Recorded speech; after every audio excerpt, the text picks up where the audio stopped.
Alors, le pied diabétique est un problème de santé publique. C'est une complication du diabète sucré. Et on connaît actuellement que malheureusement, on a 10% des patients diabétiques qui vont finir par faire une complication du pied. Alors, le problème qui se pose, c'est que c'est une complication, en fait, qui expose à des amputations. Mais aussi, c'est une maladie qui est aussi coûteuse.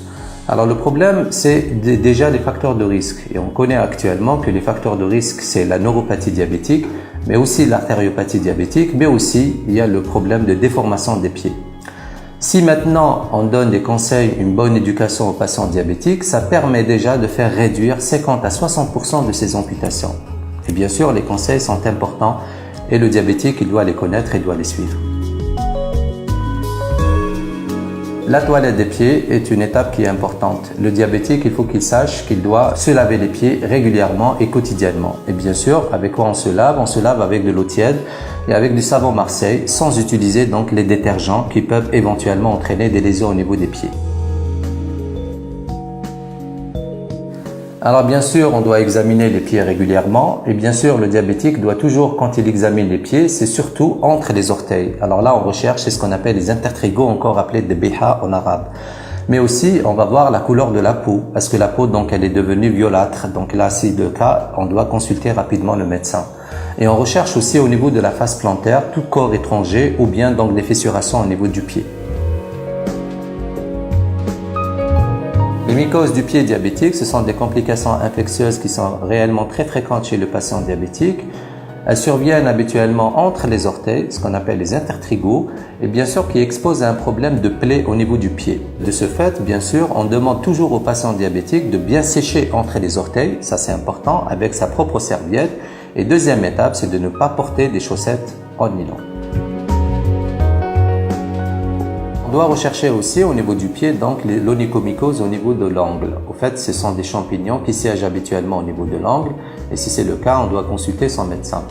Alors maintenant, il y a aussi une chose qui est importante, c'est comment couper les ongles. Au fait, on utilise habituellement donc des ciseaux abourants et bien sûr, on coupe pas à ras, on coupe haut et bien sûr, on lime avec une lime en carton.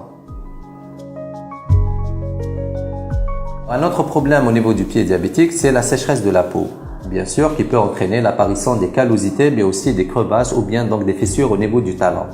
Et le diabétique ne doit pas utiliser des objets tranchants pour enlever ces callosités parce que ça peut être une source d'infection. Et bien sûr, ce qu'on conseille aux patients diabétiques, c'est l'hydratation en utilisant quotidiennement une crème hydratante. Parmi les facteurs de risque du pied diabétique, il y a la neuropathie diabétique qui expose à l'insensibilité des pieds.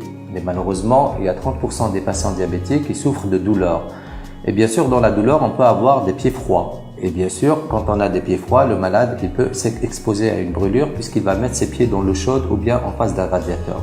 Donc les conseils qu'on donne habituellement, c'est de ne jamais mettre les pieds dans l'eau chaude ou bien en face d'un radiateur.